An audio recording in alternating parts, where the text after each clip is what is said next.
Hello everyone. स्वागत है आप सभी का अपने यूट्यूब चैनल टीकू जी के करंट अफेयर्स पे। चलिए आज का अपना करंट अफेयर का क्वेश्चन शुरू करते हैं। पहला क्वेश्चन है, साल 2025 के खेलो इंडिया यूथ गेम्स और पैरा गेम्स की मेजबानी कौन सा राज्य करेगा? 2025 में खेलो इंडिया यूथ गेम्स और खेलो इंडिया पैरा गेम्स की मेजबानी भारत देश का बिहार राज्य करेगा और इस पहल से बिहार राज्य में खेलों को और बढ़ावा मिलेगा। तो यहाँ पर ऑप्शन सी यानी कि बिहार इस प्रश्न का सही उत्तर हो जाएगा। अब चलते हैं अपने अगले प्रश्न पे। हाल ही में इसरो ने गगनयान मिशन के लिए किस देश की स्पेस एजेंसी के साथ समझौता किया है? यानी भारतीय अंतरिक्ष अनुसंधान संगठन इसरो ने गगनयान मिशन के लिए इनमें से किस देश की स्पेस एजेंसी के साथ समझौता किया है? इसरो ने ऑस्ट्रेलिया देश की स्पेस एजेंसी के साथ समझौता किया है और इस समझौते पर मानव अंतरिक्ष उड़ान केंद्र के निदेशक डीके सिंह और अंतरिक्ष क्षमता शाखा के महाप्रबंधक जारोड पावेल ने हस्ताक्षर किए हैं। तो इस प्रश्न का ऑप्शन बी यानी कि ऑस्ट्रेलिया सही उत्तर हो जाएगा। अब चलते हैं अगले प्रश्न पे। कौन सा देश आईसीएफ वैश्विक सहकारी सम्मेलन की मेजबानी करेगा?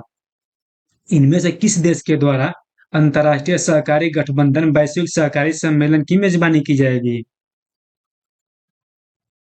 इसका आयोजन 25 नवंबर 2024 से लेकर 30 नवंबर 2024 तक भारत के नई दिल्ली में आयोजित किया जाएगा और इस कार्यक्रम के दौरान प्रधानमंत्री मोदी जी संयुक्त राष्ट्र अंतर्राष्ट्रीय सहकारी 2025 का भी शुभारंभ करेंगे। तो यहाँ पर ऑप्शन सी यानी कि भारत देश इस प्रश्न का सही उत्तर हो जाएगा। अब चलते हैं अगले प्रश्न पे। हाल ही में कौन सा देश अंतर्राष्ट्रीय सौर गठबंधन का पूर्व सदस्य बना है?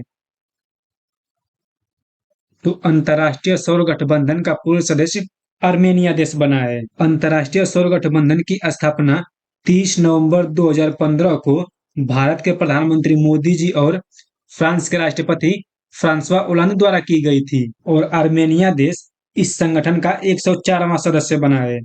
तो ऑप्शन डी यानी कि आर्मेनिया इस प्रश्न का सही उत्तर हो जाएगा। अब चलते हैं अगले प्रश्न पे। हाल ही में किसे बांग्लादेश का मुख्य चुनाव आयुक्त नियुक्त किया गया है? हाल ही में बांग्लादेश में अंतरिम सरकार ने नए चुनाव आयोग का गठन कर दिया है और इसके लिए बांग्लादेश का मुख्य सचिव के रूप में एएमएम नासिर उद्दीन को चुना गया है। तो ऑप्शन बी इस प्रश्न का सही उत्तर हो जाएगा। अब चलते हैं अगले प्रश्न पे। 21 नवंबर 2024 को रूस द्वारा लॉन्च की गई अंतर महाद्वीपीय बैलिस्टिक मिसाइल द्वारा किस यूक्रेनी शहर को निशाना बनाया गया था? यानी रूस द्वारा 21 नवंबर 2024 को यूक्रेन के किस शहर को निशाना बनाया गया? तो रूस ने 21 नवंबर 2024 को यूक्रेन के द्वीपो शहर को निशाना बनाया। तो ऑप्शन सी यानी कि द्वीपो इस प्रश्न का सही उत्तर हो जाएगा। अब चलते हैं अगले प्रश्न पे। हाल ही में किसे व्हाइट हाउस प्रेस सचिव नियुक्त किया गया है? हाल ही में कैरोलिन लेविट को व्हाइट हाउस प्रेस का सचिव नियुक्त किया गया है। तो ऑप्शन ए इस प्रश्न का सही उत्तर हो जाएगा। अब चलते हैं अगले प्रश्न पे। 8वां क्वेश्चन है, हाल ही में किस भारतीय टेनिस खिलाड़ी ने संन्यास की घोषणा की है? भारत के स्टार टेनिस खिलाड़ी प्रजनेश गुणेश्वरन ने टेनिस से संन्यास लेने की घोषणा कर दी है और इन्होंने एशियाई खेलों में कांस्य पदक जीता। तो ऑप्शन डी इस प्रश्न का सही उत्तर हो जाएगा। 9वां क्वेश्चन है, हाल ही में कौन सा देश भारतीय बिजली ग्रिड के माध्यम से बांग्लादेश को बिजली का निर्यात करेगा? 15 नवंबर 2024 को नेपाल देश भारत की बिजली ग्रिड का उपयोग करके बांग्लादेश को बिजली निर्यात करना शुरू किया। तो ऑप्शन बी यानी कि नेपाल इस प्रश्न का सही उत्तर हो जाएगा और यह अभी पहली बार हुआ है। अब चलते हैं अगले प्रश्न पे। 10वां क्वेश्चन है, हाल ही में किसे दुबई स्पोर्ट काउंसिल का ब्रांड एम्बेसडर नियुक्त किया गया है? दुबई स्पोर्ट्स काउंसिल का ब्रांड एम्बेसडर सानिया मिर्जा और हरभजन सिंह को नियुक्त किया गया है। तो यहाँ पर ऑप्शन ए और बी यानी कि दोनों सही हो जाएगा। तो ऑप्शन सी यानी कि उपयुक्त दोनों, इस प्रश्न का ऑप्शन सी सही उत्तर हो जाएगा। अब चलते हैं अगले प्रश्न पे। हाल ही में किस राज्य के तेज गेंदबाज अंशुल कंबोज ने रणजी ट्रॉफी में एक पारी में 10 विकेट लिए हैं? यानी जो अंशुल कंबोज है वो इनमें से किस राज्य के खिलाड़ी हैं? अंशुल कंबोज हरियाणा राज्य के खिलाड़ी हैं और इन्होंने केरल के सभी 10 विकेट लेकर इतिहास रच दिए। तो ऑप्शन सी इस प्रश्न का सही उत्तर हो जाएगा। किस राज्य के खिलाफ विकेट लिए? तो हो जाएगा केरल राज्य। यानी केरल और हरियाणा के बीच मैच हुआ जिसमें हरियाणा के गेंदबाज अंशुल कंबोज ने केरल के सभी प्लेयर्स के विकेट ले लिए। अब चलते हैं अगले प्रश्न पे। हाल ही में अनुराग श्रीवास्तव को किस देश में भारत का अगला उच्चायुक्त नियुक्त किया गया है? अनुराग श्रीवास्तव को मॉरिशस देश में भारत का अगला उच्चायुक्त नियुक्त किया गया है और जो अनुराग श्रीवास्तव हैं वो नंदिनी सिंगला का स्थान लेंगे। तो ऑप्शन डी यानी कि मॉरिशस देश में अनुराग श्रीवास्तव अब भारत के अगले उच्चायुक्त बनेंगे। अब चलते हैं अगले प्रश्न पे। हाल ही में एशिया का सबसे बड़ा ओपन और व्यापार मेला वाली यात्रा कहाँ शुरू हुआ है? यानी एशिया का सबसे बड़ा ओपन और व्यापार मेला इनमें से किस राज्य में आयोजित किया गया है? एशिया का सबसे बड़ा ओपन और व्यापार मेला उड़ीसा राज्य के कटक में महानदी पर आयोजित किया गया है। तो ऑप्शन ए यानी कि उड़ीसा इस प्रश्न का सही उत्तर हो जाएगा। अब चलते हैं अगले प्रश्न पे। 14वां क्वेश्चन है, हाल ही में किसने नौसेना अस्पताल INHS कल्याणी की कमान संभाली है? यानी INHS हॉस्पिटल की कमान किसने संभाली है? उनका नाम हो जाएगा दिव्या गौतम। नौसेना अस्पताल INHS की कमान दिव्या गौतम ने संभाली है। अब चलते हैं अगले प्रश्न पे। 15वां क्वेश्चन है, हाल ही में चीन ने कहा मेगा पोर्ट का अनावरण किया है? चीन देश की शिपिंग कंपनी कास्को ने पेरू देश के चंकाय शहर में इसका आयोजन किया है। तो ऑप्शन बी यानी कि पेरू इस प्रश्न का सही उत्तर हो जाएगा।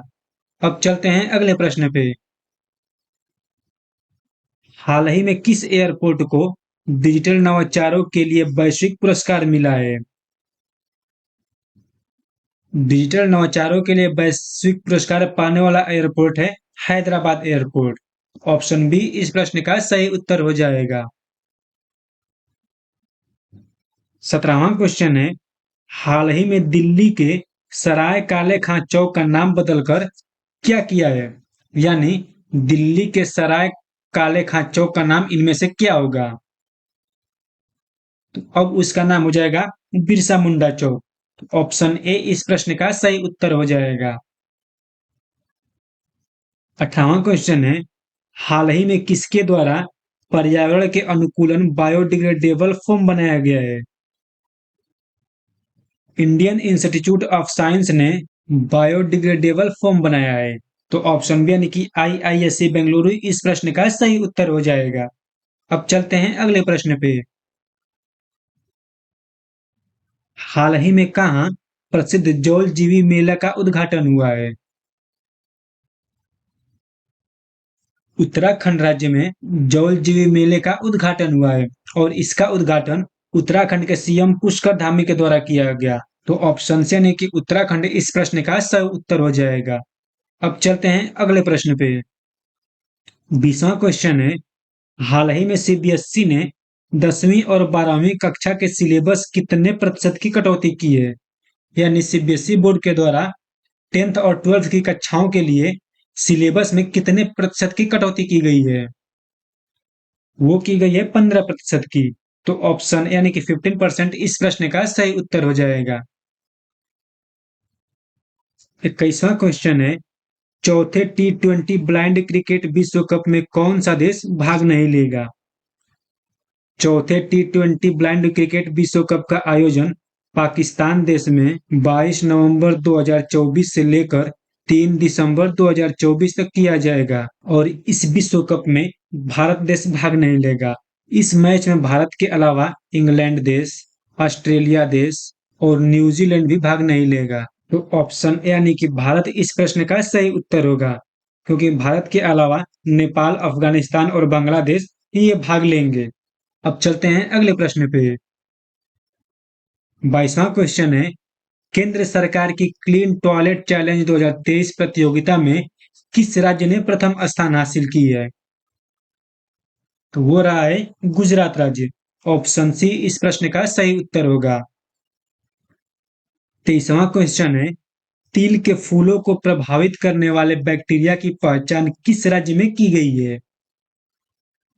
इसकी पहचान पश्चिम बंगाल राज्य में की गई है और इस बैक्टीरिया को पहचानने वाले बोस इंस्टीट्यूट के प्रोफेसर गौरव गंगोपाध्याय थे। तो ऑप्शन डी यानी कि पश्चिम बंगाल इस प्रश्न का सही उत्तर हो जाएगा। चलिए आज के लिए इतना ही, मिलेंगे अब अगले वीडियो में।